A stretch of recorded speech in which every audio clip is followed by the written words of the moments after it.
नमस्कार दोस्तों, स्वागत है आपका हमारे YouTube channel the horror B पर, जहां आपको मिलेंगी ऐसी डरावनी कहानियां जो आपके दिल की धड़कन तेज कर देंगी। ये कहानी एक सरकारी बस ड्राइवर की है जिनका नाम राम सिंह है और उनके साथ उनका एक कंडक्टर भी है जिसका नाम राजू है। तो अब मैं आपको ये कहानी राम सिंह के पॉइंट ऑफ व्यू से सुनाता हूँ। लेकिन कहानी को शुरू करने से पहले मैं आपको कहना चाहता हूँ कि आपने बहुत सी डरावनी कहानियां सुनी होंगी, लेकिन आज की कहानी को सुनकर आपको बहुत मजा आने वाला है और साथ में डर का एहसास भी होने वाला है। और अगर आप इस चैनल पर पहली बार आए हैं तो चैनल को सब्सक्राइब जरूर करें ताकि आप हमारी इस फैमिली का हिस्सा बन सकें और आने वाली वीडियो आप तक आसानी से पहुंच जाएगी। तो ज्यादा समय न लेते हुए जल्दी से अपनी कहानी को शुरू करते हैं। दोस्तों, मेरा नाम राम सिंह है और मैं एक सरकारी बस ड्राइवर हूं। मुझे बस चलाते हुए लगभग 20 साल से ज्यादा हो गए हैं और इन 20 सालों में मुझे बस चलाने का काफी अच्छा अनुभव हो गया है। मैंने इन 20 सालों में न जाने कितने रूट्स पर बस चलाई है और हर तरह के रास्तों पर बस को संभालते हुए खुद को साबित भी किया है। मेरे साथ एक कंडक्टर भी है जिसका नाम राजू है। राजू एक होशियार और ईमानदार इंसान है। मैं पहले किसी और रूट पर बस चलाता था, लेकिन इस बार मेरा ट्रांसफर उत्तर प्रदेश के एक नए रूट पर हुआ। ये नया रूट कुछ खास था। मुझे अब लखनऊ से होते हुए एक गांव की ओर बस ले जानी थी। उस गांव का नाम कुशनपुर था। ये रास्ता बहुत ही खतरनाक और घने जंगलों से होता हुआ गुजरता था और दिन के वक्त भी उस तरफ जाने वाली सड़क काफी अलग नजर आती थी। मैं अपनी बस को उस रूट पर दिन के वक्त ही चलाता था। मुझे हर रोज एक चक्कर लगाना पड़ता था क्योंकि रास्ता थोड़ा लंबा था और कभी कभी वापसी पर मुझे शाम भी हो जाती थी। कुशनपुर तक पहुंचने से पहले 2 से 3 छोटे छोटे गांव भी आते थे। वहां से भी काफी सवारियां मेरी बस पर चढ़ती थीं। अब मुझे इस नए रूट पर बस चलाते हुए लगभग 4 से 5 महीने हो गए थे। मैं हर रोज उस गांव से शहर और फिर वापसी पे उस शहर से कुशनपुर तक चलता था। सब कुछ अच्छे से चल रहा था। एक दिन मैं और राजू एक होटल में बैठकर चाय पी रहे थे। तभी मेरा कंडक्टर राजू मुझसे कहता है कि उस्ताद, क्या आपने कभी इस रास्ते के बारे में कुछ अजीब सुना है? मैंने कहा नहीं तो। फिर राजू कहता है, उस्ताद मैंने सुना है ये रूट दिन के वक्त तो ठीक है, लेकिन रात में खतरों से खाली नहीं है। कहते हैं कि रात के वक्त यहाँ पे बहुत से लोगों के साथ काफी अजीबोगरीब हादसे हुए हैं और कुछ लोगों का तो आज तक पता नहीं चला कि कहाँ गए हैं। और फिर वो मुझसे कहता है कि उस्ताद, मैंने गाड़ी में बैठी सवारियों से भी काफी बार ऐसा सुना है। तभी मैंने हंसते हुए कहा, क्या यार राजू, तुम भी किन बातों पे विश्वास करते हो? ये भूत प्रेत कुछ नहीं होता, सारे बातें अफवाह हैं और ऐसी बातें तो काफी गांव में मशहूर होती हैं। तुम टेंशन मत करो, ऐसा कुछ नहीं है। और तुम्हें तो पता है हमें भी काफी वक्त हो गया है इस रूट पे चलते, लेकिन आज तक तो कभी कुछ महसूस नहीं हुआ। तभी राजू कहता है, लेकिन उस्ताद रात के वक्त तो नहीं चले ना हम इस रूट पे। तो मैं उससे कहता हूं कि तुम भी किन बातों को पकड़ के बैठे हो, इन बातों का कोई मतलब ही नहीं है। और रही रात की बात तो कभी ना कभी वो भी देख लेंगे। फिर मैंने राजू से कहा, इन बातों को छोड़ो और अपने काम पर ध्यान दो। उसके बाद हम हर रोज की तरह उस रूट पर डेली चलते रहे। दरअसल मैं भूत प्रेत पे विश्वास नहीं करता था, लेकिन मुझे इस बात का पता भी नहीं था कि आने वाले कुछ दिनों में मेरे साथ क्या होने वाला है। अब सब कुछ अच्छे से चल ही रहा था कि फिर वो दिन आ जाता है जिस दिन हमारे साथ वो घटना हुई थी। उस रात को मैं कभी भी नहीं भूल सकता। वो मंजर आज भी मेरी आंखों के सामने एक बुरे सपने की तरह आ जाता है और मेरे रोंगटे आज भी खड़े हो जाते हैं। दरअसल मैं अपनी बस को लेकर रोज की तरह कुशनपुर से शहर की तरफ लाता हूं और फिर कुछ समय के बाद हमारी बस शहर पहुंच जाती है। अब शहर में पहुंचते ही मैं अपने कंडक्टर राजू से कहता हूं, राजू, आज हम बस का काम करवा लेते हैं। इसके इंजन में कुछ प्रॉब्लम आ रही है और काफी दिनों से मैं ये बात नोटिस भी कर रहा था कि बस में कुछ प्रॉब्लम आ रही है, लेकिन मैं हमेशा सोचता था कि किसी दिन इसका काम करवा लूंगा, लेकिन मुझे टाइम ही नहीं मिलता था। लेकिन आज हमारे पास वक्त भी है और हम जल्दी से अपनी बस का काम करवा के वापस भी आ जाएंगे ताकि हम जल्दी से सवारियां लेकर गांव की तरफ निकल जाएं। मेरी बात सुनकर मेरा कंडक्टर भी मान जाता है और कहता है, ठीक है उस्ताद, आज बस का काम करवा लेते हैं। आप लोगों को तो पता ही होगा कि सरकारी बसों की हालत क्या होती है। गाड़ी के पार्ट्स से लेकर पूरी बॉडी तक हर चीज को कभी न कभी रिपेयर की जरूरत पड़ती ही है। उसके बाद मैं और मेरा कंडक्टर बस को लेकर मैकेनिक के पास पहुंच जाते हैं ताकि इंजन की प्रॉब्लम को ठीक करवा सकें और आगे के सफर में कोई भी दिक्कत ना हो। मैकेनिक की वर्कशॉप पर पहुंचते ही हमने देखा कि वहां काफी गाड़ियां पहले से ही लाइन में लगी हुई थीं। लग रहा था कि आज मैकेनिक के पास काम काफी ज्यादा था। राजू ने थोड़ी बेचैनी से कहा, उस्ताद, लगता है आज हमें काफी देर लग जाएगी। मैंने उससे तसल्ली देते हुए कहा, कोई बात नहीं राजू, बस का काम जरूरी है, वरना कल हमें और ज्यादा दिक्कत हो सकती है। फिर हम दोनों ने मैकेनिक से बात की और उन्हें बस के इंजन की प्रॉब्लम बताई। फिर उसने हमें वेट करने को कहा और हम दोनों वहां बैठकर अपनी बस के रिपेयर होने का इंतजार करने लगे। कुछ समय के बाद मैकेनिक अपना काम शुरू कर चुका था, लेकिन जैसे जैसे समय बीतता गया हम दोनों को लगने लगा कि आज कुछ ज्यादा ही देर लगने वाली है। राजू ने बेचैन होकर कहा, उस्ताद, लगता है आज की रात यहीं गुजारनी पड़ेगी। मैंने उसे तसल्ली देते हुए कहा, राजू, थोड़ा और इंतजार कर लेते हैं, मैकेनिक अपना काम कर रहा है, बस थोड़ा और वक्त लगेगा।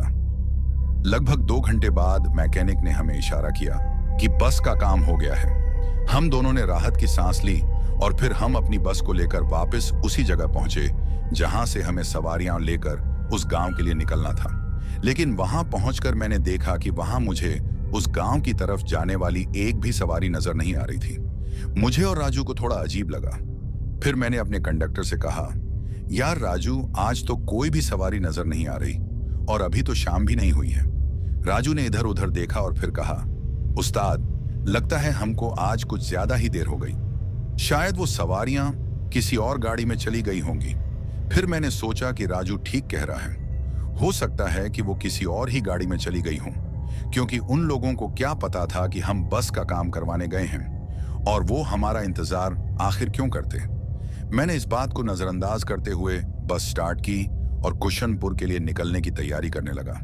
लेकिन जैसे ही मैंने बस स्टार्ट की और थोड़ा आगे बढ़ा, तभी राजू मुझसे कहने लगा, उस्ताद, आज हम एक काम करते हैं, हम दोनों यहीं रुक जाते हैं और किसी होटल में जाकर आराम करते हैं। वैसे भी हमें अब काफी देर हो गई है और रात को उस रास्ते पर जाना थोड़ा रिस्की हो सकता है।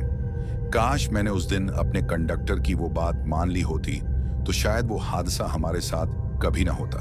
फिर मैंने अपने कंडक्टर से कहा, राजू, हम आज रुक नहीं सकते, हमारा जाना जरूरी है, ये सरकारी बस है, हमें इस बस को अपनी मंजिल तक पहुंचाना है, हम इस बस को ऐसे ही कहीं भी छोड़ नहीं सकते। जो भी हो, हमें आज ये रूट पूरा करना ही पड़ेगा। फिर मैंने कहा, तुम टेंशन मत लो, वैसे भी हम यहां से तो रोज ही चलते हैं, तो तुम्हें डरने की कोई जरूरत नहीं है। मेरी बात सुनकर मेरा कंडक्टर राजू भी मान जाता है और कहता है, ठीक है उस्ताद, तुम कहते हो तो सब अच्छा ही होगा।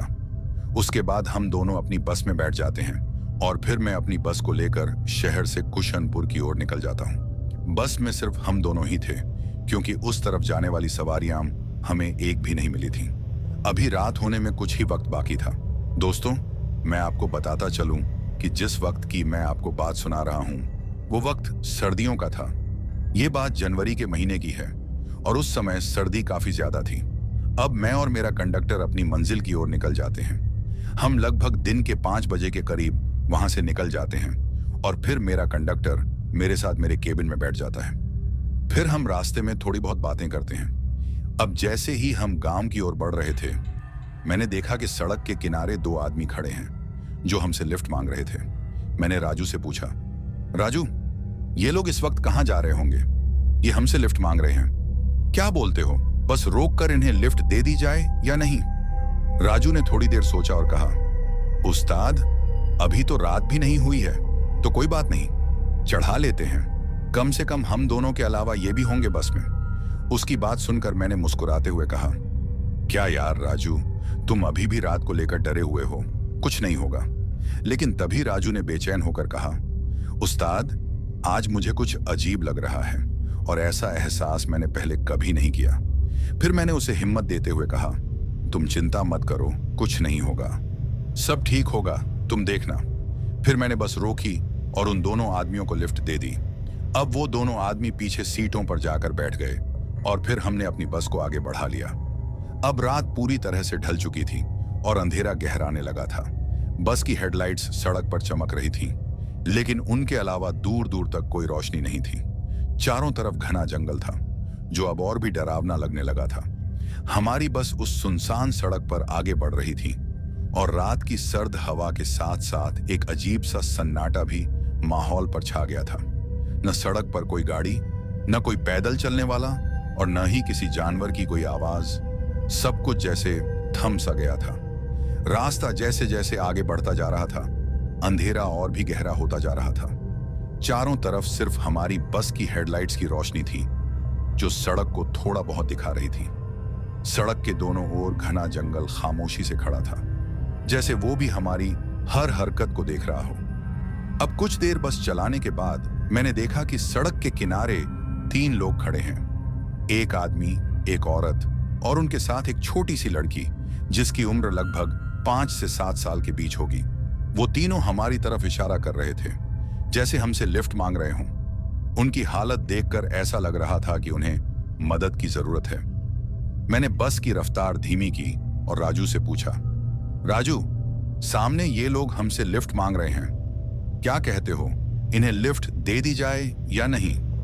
राजू ने उन लोगों की तरफ गौर से देखा, फिर थोड़ा हैरानी से कहा, बड़ी अजीब बात है उस्ताद, इतनी रात को ये लोग इस जंगल के बीचों बीच सड़क पर क्या कर रहे होंगे?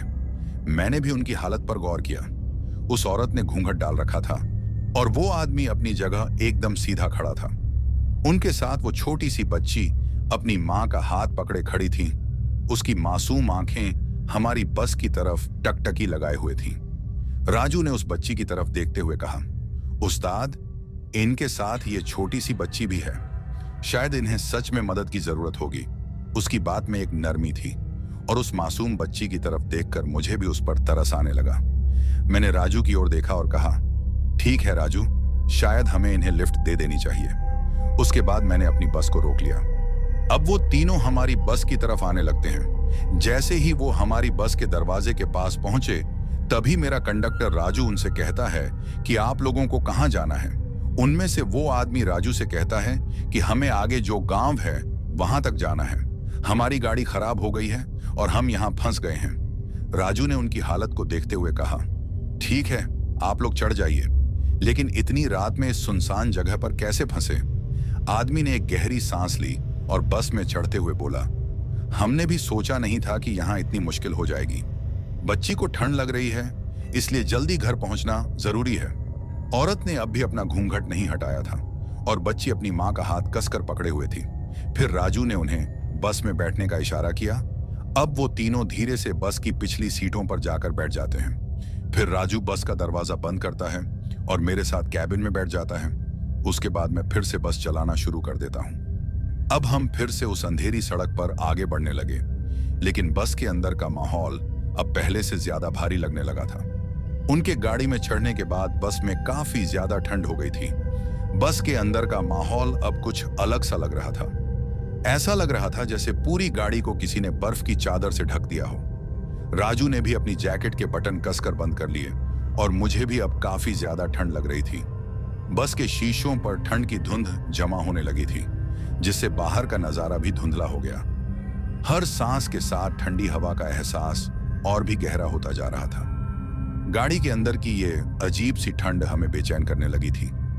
राजू ने मेरी तरफ देखते हुए कहा, उस्ताद, ये ठंड कुछ ज्यादा ही हो गई है। मैंने उसकी तरफ देखा और धीरे से कहा, हाँ यार राजू, ठंड तो कुछ ज्यादा ही हो गई है। अब जैसे जैसे हम आगे की ओर बढ़ रहे थे, ठंड का माहौल उतना ही ज्यादा होता जा रहा था। मुझे बस चलाने में अब काफी दिक्कत हो रही थी। मेरे हाथ सुन्न हो रहे थे। ऐसा लग रहा था मैं ज्यादा देर बस नहीं चला पाऊंगा। मुझे भी ऐसा एहसास आज तक नहीं हुआ था जैसा एहसास आज हो रहा था। अब हमारी बस जंगल के बीचों बीच उस सुनसान सड़क पर चल रही थी। कुशनपुर का रास्ता अभी भी 2 घंटे दूर था। आसपास किसी भी तरह की आवाज नहीं थी। सिर्फ हमारी गाड़ी के इंजन की गड़गड़ाहट और टायरों की हल्की आवाज सुनाई दे रही थी, जो उस गहरी रात के सन्नाटे को तोड़ने की कोशिश कर रही थी। रास्ते के दोनों ओर सिर्फ घना जंगल और पेड़ों के साए दिखाई दे रहे थे, मानो वो भी हमारी गाड़ी के साथ चलते हुए हमें देख रहे हों। अब जैसे ही हम कुछ आगे बढ़े, अचानक से बस के अंदर की लाइटें टिमटिमाने लगीं। मैंने और राजू ने एक दूसरे की तरफ देखा और हमें समझ में नहीं आ रहा था कि ये क्या हो रहा है। तभी अचानक बस को जोर जोर से झटके लगने लगे। ऐसा लग रहा था जैसे कोई बस को पीछे से धक्का दे रहा हो। अभी मैं कुछ समझ पाता, उससे पहले ही हमारी बस सड़क के बीचों बीच रुक गई। फिर हमारी बस की हेडलाइट्स भी ऑफ हो गईं, जिसकी वजह से अब हमें बस के सामने की तरफ कुछ भी दिखाई नहीं दे रहा था। बस में अब अंधेरा इतना ज्यादा हो गया था कि मैं और मेरा कंडक्टर राजू एक दूसरे को देख भी नहीं पा रहे थे। उसके बाद राजू ने अपनी जेब से मोबाइल निकाला और उसकी फ्लैशलाइट ऑन करके मेरी तरफ किया। अब राजू ने डर के मारे मेरी तरफ देखा और बोला, उस्ताद, ये सब क्या हो रहा है? ऐसा तो पहले कभी नहीं हुआ। मैंने भी घबराहट में उसे देखा, लेकिन खुद को संभालते हुए कहा, शायद बस में कोई तकनीकी खराबी आ गई है जिसकी वजह से ये सब हुआ है। लेकिन हैरानी की बात तो ये है राजू कि आज ही तो हमने बस के इंजन का काम कराया था और अच्छे से बस की सर्विस भी करवाई थी। फिर ये सब कैसे हो गया, कुछ समझ नहीं आ रहा है। लेकिन तुम चिंता मत करो, मैं देखता हूं कि आखिर बस में क्या समस्या हुई है। ऐसा कहकर मैं अपनी सीट के पीछे से एक बैग निकालता हूं जो मेरा होता है, और उसमें एक टॉर्च होती है जिसे मैं हमेशा साथ रखता हूं ताकि कभी उसकी जरूरत पड़े तो काम आ जाए, और शायद आज मुझे उसकी जरूरत है। फिर मैं उस टॉर्च की लाइट ऑन करता हूं और अपनी बस से बाहर जाने की कोशिश करता हूं। अब मैं जैसे ही बस के बाहर जाने की कोशिश करता हूं, तभी मेरा कंडक्टर राजू मुझसे कहता है, उस्ताद, बाहर मत जाओ। तो मैं उससे कहता हूं, क्यों राजू, तुम ऐसा क्यों बोल रहे हो? तो वो मुझसे कहता है, उस्ताद, इस सुनसान सड़क पर बाहर निकलना खतरे से खाली नहीं है। जो भी आज तक मैंने इस रास्ते के बारे में सुना है, उसमें सारे हादसे रात के वक्त ही हुए हैं। इसलिए उस्ताद, मैं आपको मना कर रहा हूं। उसकी बात सुनकर मैं उससे कहता हूं, राजू यार, तुम फिर से वही बातें पकड़ कर बैठे हो।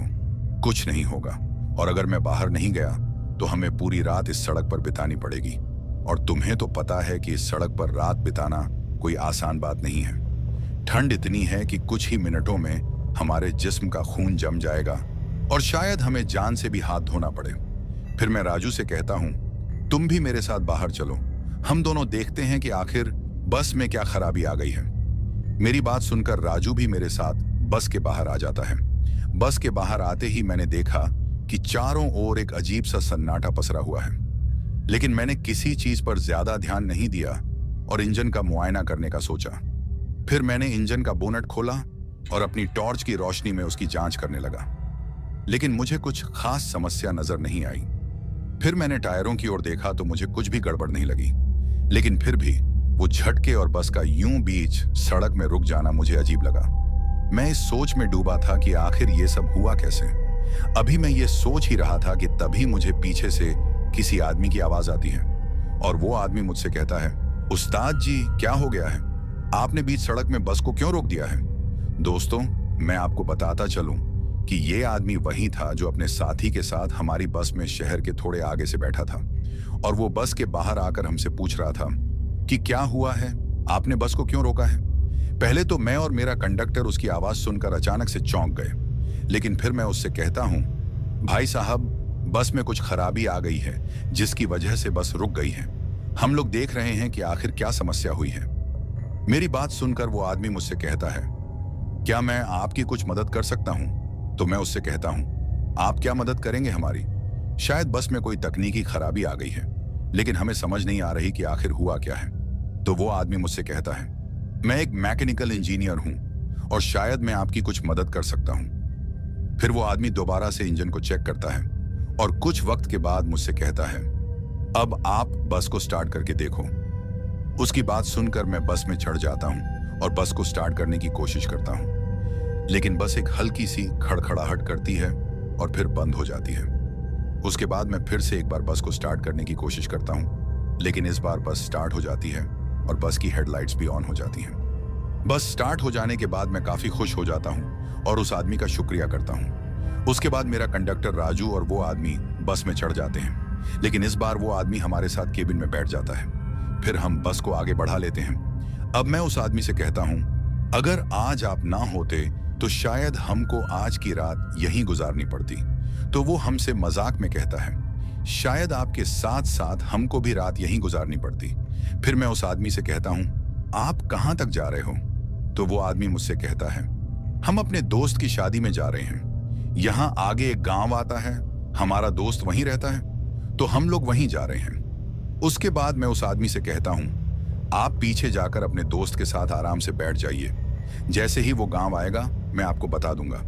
मेरी बात सुनकर वो आदमी मुझसे कहता है, मेरा साथी तो पीछे सीट पर आराम कर रहा है और मैं भी उसके साथ बैठकर आराम ही कर रहा था, लेकिन बस को अचानक से रुकता देख मेरी नींद टूट गई और फिर मैं जाग गया। वैसे भी मैं काफी देर से आराम करके थक गया हूं, तो सोचा क्यों ना आप लोगों के साथ आगे केबिन में बैठकर बातें कर ली जाएं। फिर वो आदमी हमारे साथ हमारे केबिन में ही रहा और हम तीनों बातें करने लगे।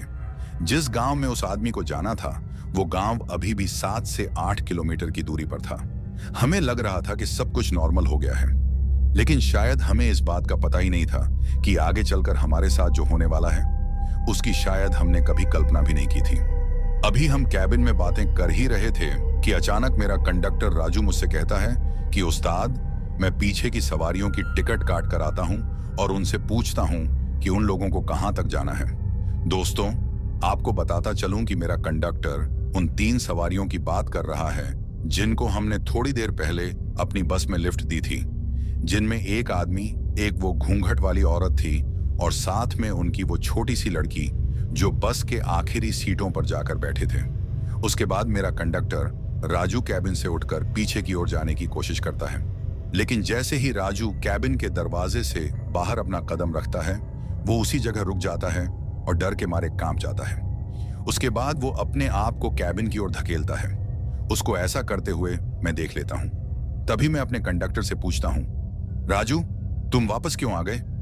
लेकिन उसने मेरी बात का कोई भी जवाब नहीं दिया, बस डर के मारे कांप रहा होता है। उसके मुंह से शब्द ही नहीं निकल रहे थे।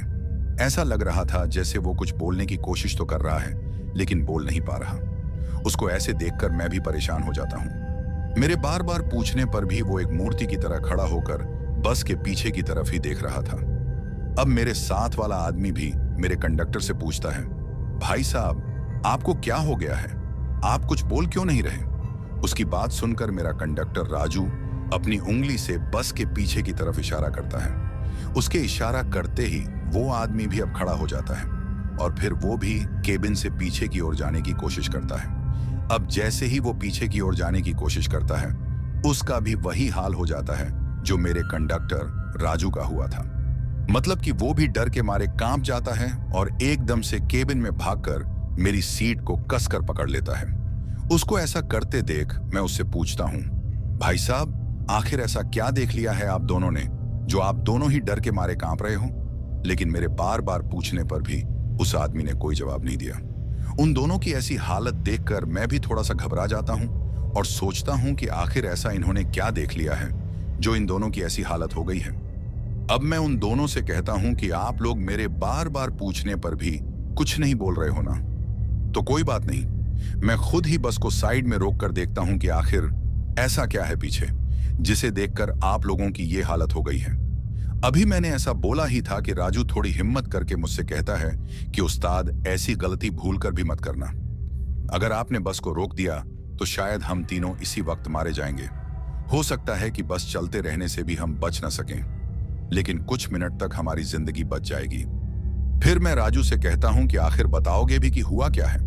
तो राजू डर के मारे हकलाते हुए मुझसे कहता है कि उस्ताद, पीछे जो 3 आदमी हैं वो इंसान नहीं है। उसकी ये बात सुनकर मैं राजू से कहता हूं कि तुम पागल हो गए हो, इंसान नहीं तो कौन है वो? मेरे ऐसा पूछते ही मेरी सीट को कसकर जिस आदमी ने पकड़ा हुआ था, जो हमारे साथ केबिन में बैठा हुआ था, वो आदमी भी डरते हुए मुझसे कहता है कि भाई साहब, आपका कंडक्टर ठीक बोल रहा है, वो तीनों इंसान नहीं हैं, बल्कि कोई प्रेत हैं। उसकी ये बात सुनकर अब मैं भी बहुत ज्यादा डर गया था और मेरे दिल की धड़कन तेज हो गई थी। फिर मेरे कंडक्टर राजू ने मुझसे कहा, उस्ताद, जैसे ही मैं पीछे की ओर टिकट काटने के लिए जा ही रहा था, मैंने देखा कि उन तीनों सवारियों का रूप बदल चुका था और वो तीनों ही इतने भयानक लग रहे थे कि उन्हें देखकर मेरी रूह कांप उठी और मैं थर थर कांपने लग गया। वो आदमी जो पहले एक सामान्य सा इंसान लग रहा था, अब एक भूतिया आकृति में बदल चुका था। उसका पूरा शरीर झलकर काला हो चुका था। ऐसा लग रहा था जैसे वो किसी आग में झुलस कर निकला हो। उसकी आंखें पूरी तरह से सफेद हो गई थीं, जैसे उसमें कोई अजीब सी आत्मा समा गई हो। और जो औरत उस आदमी के साथ हमारी बस में चढ़ी थी, उस औरत ने अब अपना घूंघट उठा लिया था। उसके लंबे डरावने बाल हवा में लहराते हुए खौफनाक माहौल बना रहे थे। वो औरत उस आदमी से भी ज्यादा भयानक नजर आ रही थी। उस्ताद, उसकी तो आंखें ही नहीं थीं। आंखों की जगह खाली गड्ढे नजर आ रहे थे और उसका चेहरा पूरी तरह से कटा फटा और विकृत दिखाई दे रहा था। उसके हाथों के नाखून बेहद लंबे और तीखे थे। उसकी बड़ी बड़ी दांतों की धार जो होंठों से बाहर झांक रही थी, उन पर खून भी लगा हुआ था। उस्ताद, इतना ही नहीं, और भी सुनिए। वो जो छोटी सी मासूम दिखने वाली बच्ची थी ना, जिसे देखकर हम दोनों का दिल पिघल गया था, वो भी अब एक छोटे से प्रेत के रूप में बदल चुकी है। वो तीनों मिलकर एक आदमी को नोच नोच कर खा रहे हैं। उस्ताद, ये वही आदमी है जो इन भाई साहब के साथ हमारी बस में चढ़ा था। उस आदमी का सीना पूरी तरह से फट चुका था और उसके शरीर के अंगों को वो औरत जो अब एक चुड़ैल बन चुकी थी और वो आदमी दोनों मिलकर खा रहे थे। वो छोटी सी लड़की जो अब एक छोटे से प्रेत में बदल चुकी थी, उस आदमी का गला फाड़कर उसका खून पी रही थी। उस्ताद, ऐसा डरावना नजारा देखकर किसी की भी रूह कांप जाएगी। मैं खुद को संभाल नहीं पा रहा हूं और डर के मारे कांप रहा हूं। और इतना तो मुझे पता है कि आज हम सब खत्म हैं। अगर आपने बस को रोक दिया तो उन तीनों को पता चल जाएगा कि हमें उनकी सच्चाई का पता लग चुका है और फिर वो हमें उसी वक्त मार डालेंगे। राजू की ये बातें सुनकर मेरी हालत और खराब हो जाती है। मेरे दिल की धड़कन तेज हो जाती है और मैं डर के मारे कांपने लगता हूं। इतनी ठंड में भी मेरे माथे पर पसीना आ जाता है। मुझे समझ नहीं आ रहा था कि हम आखिर बचें तो कैसे। तभी हमारे साथ बैठा आदमी अचानक फूट फूट कर रोने लगता है। राजू उससे पूछता है, भाई साहब, आपको अचानक क्या हो गया? वो आदमी कहता है, जिसे उन तीनों प्रेतों ने मार डाला वो मेरा करीबी दोस्त था और मैं उसे बचा भी नहीं पाया। अब हमारी बारी भी आने वाली है। उसकी बात सुनकर मैं उसे थोड़ी हिम्मत देते हुए बोलता हूं, अभी रोने का वक्त नहीं है। हमें अपनी जान बचाने के लिए कुछ तो करना पड़ेगा। अभी वो प्रेत उस आदमी को खाने में व्यस्त है। हमें जो भी करना होगा अभी करना होगा। फिर मैं सोचने लगता हूं कि आखिर क्या किया जाए, लेकिन डर के मारे हमारा दिमाग काम ही नहीं कर रहा था।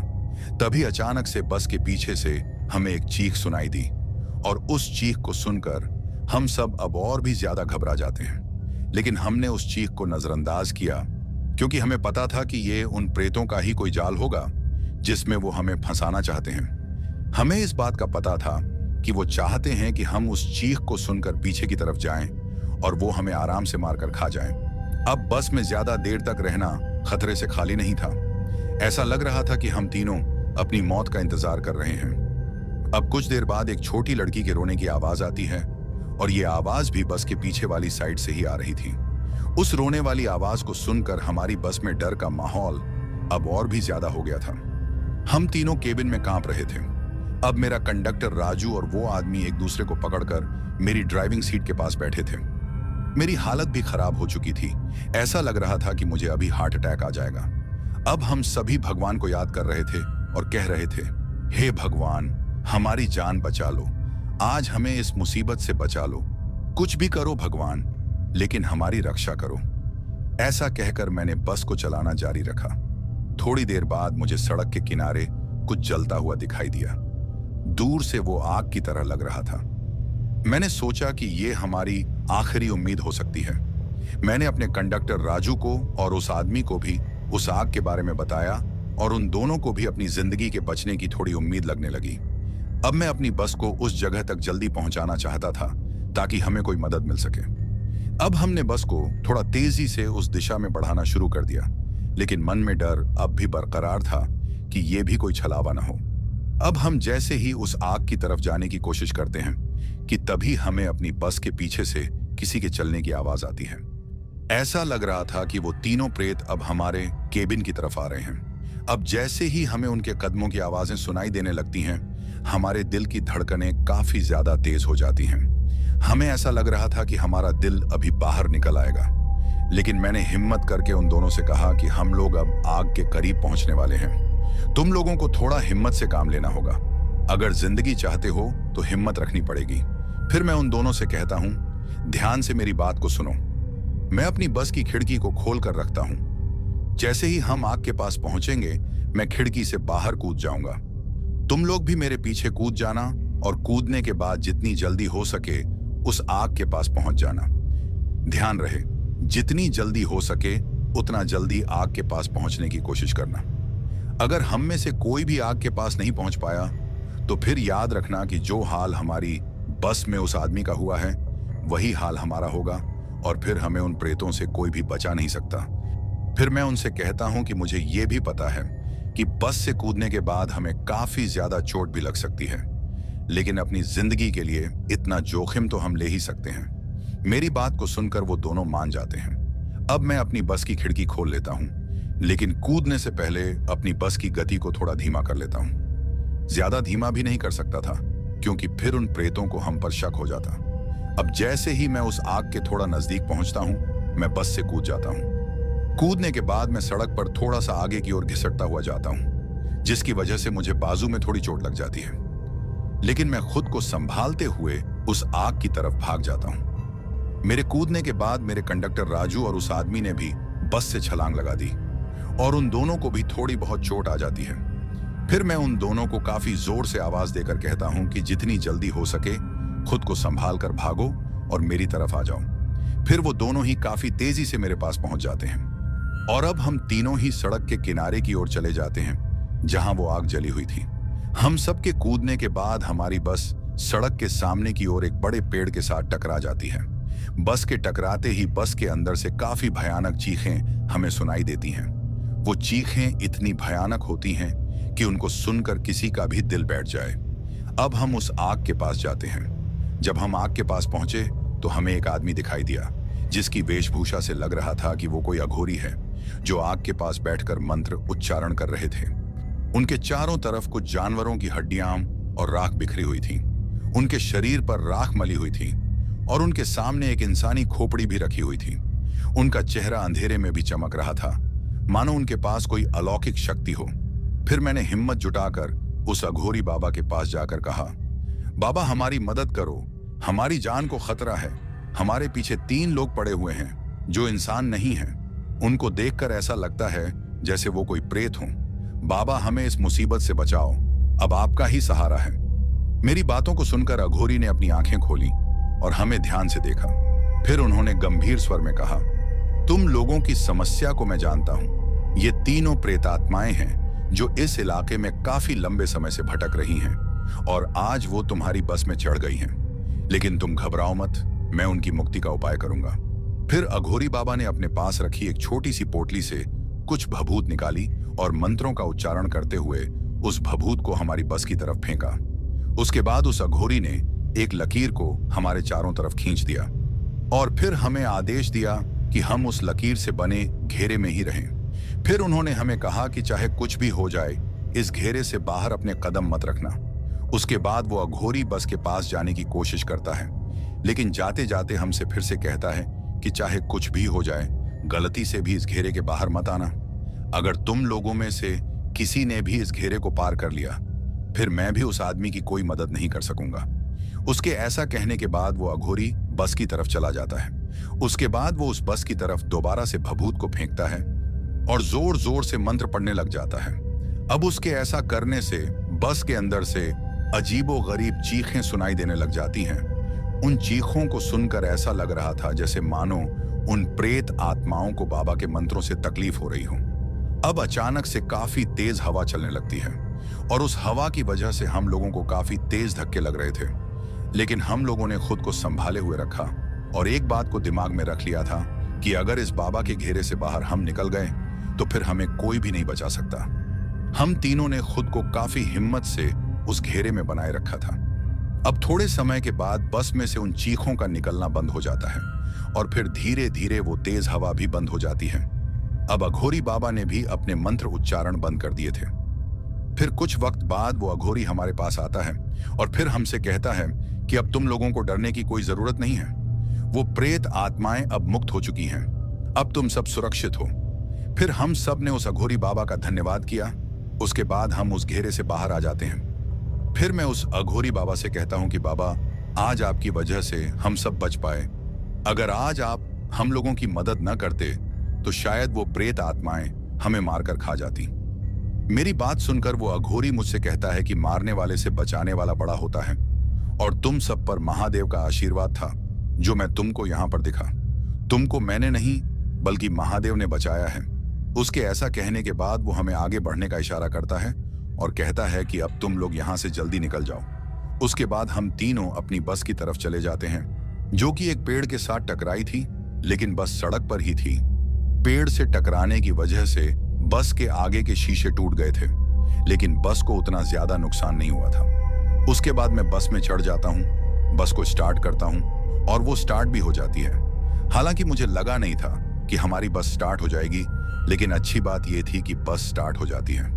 फिर मैं अपनी बस में बैक गियर लगा के बस को पीछे की ओर करता हूँ। उसके बाद मेरा कंडक्टर राजू और वो आदमी भी बस में चढ़ जाते हैं। फिर हम तीनों वहां से निकल जाते हैं, लेकिन निकलने से पहले मैं उस जगह की तरफ देखता हूं जहां उस अघोरी ने आग जलाई थी। हैरानी की बात तो यह थी कि उस जगह पर ना तो कोई अघोरी दिखाई दिया और ना वो जलती हुई आग। हम तीनों को कुछ समझ नहीं आ रहा था कि वो अघोरी कहां चला गया। लेकिन जो भी हो, आज अगर हम लोग जिंदा हैं तो ये सब उस अघोरी की वजह से है। उसके बाद हम अपनी बस को काफी तेजी से वहां से निकाल कर ले जाते हैं और दोबारा कसम खाते हैं कि चाहे कुछ भी हो जाए उस रास्ते पर कभी भी रात में बस नहीं चलाऊंगा। और फिर कुछ महीनों बाद मैंने अपना ट्रांसफर उस जगह से दूसरी जगह करवा लिया था, लेकिन आज भी उस रात को याद करके मेरी रूह कांप जाती है। तो दोस्तों, कैसी लगी हमारी ये कहानी? अगर आपको ऐसी और भी कहानियां सुननी हैं तो हमारे चैनल को सब्सक्राइब करना बिल्कुल मत भूलिएगा। अब चलते हैं उन दोस्तों की ओर जिन्होंने हमारी पिछली कहानी पर कमेंट करके हमें अपना प्यार और समर्थन दिया। तो चलिए सबसे पहले उनका नाम लेते हैं। पहले हैं जसवीर जम्मू कश्मीर से, सिंह राजपूत उदयपुर राजस्थान से, सचिन हरियाणा से, सुमित जम्मू से और सुहास कर्नाटक से। आप सभी का दिल से धन्यवाद। आपकी प्रतिक्रिया हमें और भी बेहतरीन कहानियां लाने के लिए प्रेरित करती है। तो दोस्तों, अगर आपको भी अपना नाम हमारी अगली वीडियो में सुनना है तो इस वीडियो पर एक प्यारा सा कमेंट करके वीडियो को लाइक करें, शेयर करें और सब्सक्राइब भी करें। साथ ही कमेंट में अपने राज्य का नाम भी लिखें ताकि हमें पता चल सके कि आप हमारी कहानी किस राज्य से सुन रहे हैं। इसके साथ ही आप लोगों से अलविदा कहना चाहूंगा। अपना ख्याल रखें। बाय दोस्तों।